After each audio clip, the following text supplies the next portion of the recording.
ハロー、こんにちは。クイズの研究長の伊沢です。今日は依存医学をやります。はい。前回はね。全部できなかったからね。はい。今回もちょっと不安が残るよね。今回の問題は全部記事になってますし、新しい僕からの挑戦状のやつも記事になっているので、ぜひそちらも先に見てみてください。では早速、はい。第1問です。はい。赤巻紙、青巻紙、黄巻紙さんからの投稿です。はい。よし。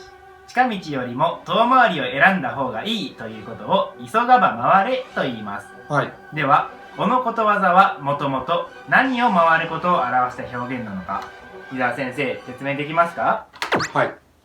もともと、琵琶湖の反対から反対に行くには、こう行くんじゃなくて、こう行った方がいいよっていう、こっちの方が早いよみたいなお話ですよね。伊沢先生、その説明、はい。お見事です。はい。琵琶湖はとても大きいので、回り道するよりも船で渡った方が本来は早く着きます。はい。しかし、比叡山から吹き下ろされる突風が強く、船での移動は危険だったため格言として生まれたと言われています。そうだね。だから鳥人間コンテストでもさ、はい、風が問題になってくるわけじゃない。湖だけどやっぱ風が強くて、いろんな機体がこう蛇行しちゃったりするわけで、本当に鳥人間コンテストってのは現代の急がば回るの急がば部分に当たるわけですよね。はい。とりあえず一つ正解したよ。これは今回は楽勝ですか？楽勝かな。クイズ王的には知っているかな。意外といけるな今日。では第2問。はい。ジョー・イバンさんからの投稿です。はい。テニスではチャレンジ制度と呼ばれる審判がジャッジを間違えていると思ったらビデオ判定で再ジャッジしてもらえる制度があります。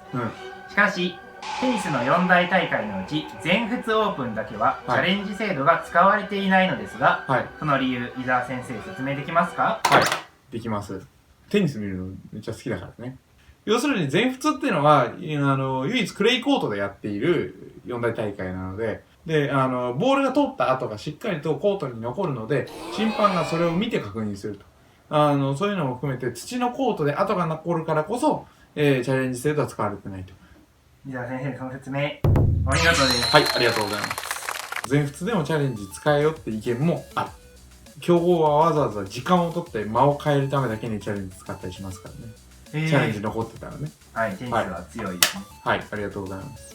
テニスは強いって言っちゃうとさ、みんなすげえテニス実際やってる人たちがテニスに関する細かい質問を寄せて、俺ができなくなるやつだね、これは。難しいテニスの問題をお待ちしております。やめてください。やめてくださいってのもなんだけどね、募集しといて。続いての問題です。川上さん推しさんからの投稿です。なるほど、ありがとうございます。囲碁で使われる碁石には白と黒があります。この2つは同じ大きさに見えますが、実は微妙に大きさが違います。どういう風に大きさを変えているのか、伊沢先生、説明できますか？できます。これは、白は膨張色だから、普通に同じ大きさにすると白石が結構大きく見えちゃうんで、逆に黒をちょっとだけ大きくして、膨張色である白と同じサイズに見えるようにしてある。伊沢先生、その説明、お見事です。よし。いいね。いいですね。いいですね。調子とかないけど調子いいね。白は膨張色なので、同じ大きさで作ってしまうと視覚的に白が多く見えてしまうそうです。そこで視覚的バランスを考慮して白の方が直径が 0.3 ミリ小さくなるように作っているそうです。これはなんかね、光の碁の単行本の作者コメントのところで堀田由美先生が言ってた。へー。はい、3連続正解です。はい。まあ、みんなちょっとね、僕のことをおもんぱかってくれたっていうことですね。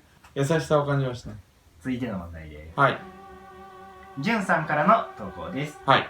ハウステンボスの最寄り駅はハウステンボス駅、USJ の最寄り駅はユニバーサルシティ駅と、テーマパークのために作られた駅にはテーマパークの名前が付けられることが一般的です。しかし、ディズニーランドの最寄り駅は舞浜駅で、ディズニーランドという言葉が使われていません。この理由、伊沢先生説明できますか？いやでもまあ一応罰をしとくか。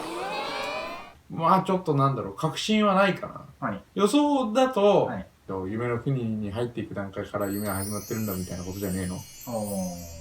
まあまあそういうあたりなんですけど、説明をお読みします。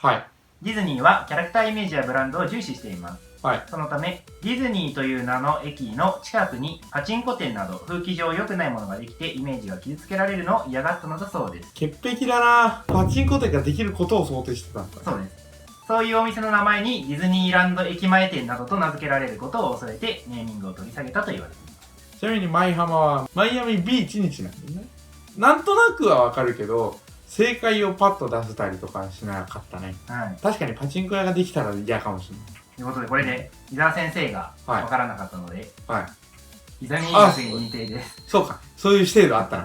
最近認定してない可能性が。そう。ね。伊沢医学に認定ですね。はい、伊沢医学に。そういう過程があったの忘れてた。そうですね。はい、では、最終問題です。はい。兵庫たけるさんからの投稿です。はい。負けたことを意味する熟語、敗北。ここで使われている北という漢字は方角を表しているわけではありません。では、北という漢字にはどういう意味があるのか、伊沢先生、説明できますか？いや、でもいいや。わからずというか、忘れた。知らないんじゃないぞ。じゃあ答えを聞こう。そもそも、北という漢字は、二人の人が背を向け合っている様子からできた漢字で、背を向けるという意味があります。そこから相手に背を向けるという意味で、敗北という熟語が使われるようになりました。背中の背という漢字に北が使われているのも、北に背を向ける意味があるためだそうです。へー。ということで、はい、伊沢医学に認定です。はい、おめでとうございます。方角の北を表すのも、太陽の方に背を向けた方角が北だから。へー。ところから来てるみたいなんで、もともとは背を向けるというのが先。はい。ということで、はい、今回の結果は5問中3問正解。はい。ということになりました。はい。敗北ですね。はい。まあ敗北というよりはね、ジャミ医学の認定だから。これは認定をする回であって、俺が勝った負けたの回じゃない。すごい開き直り方です。ご視聴ありがとうございました。動画楽しんでいただけた方は、高評価とチャンネル登録お願いいたします。そして今日の1問はこちら。問題が解けたという方、答えが気になるという方は、概要欄のリンクから記事も見てみてください。ということで、今回の動画はここまで。さようなら。ありがとうございました。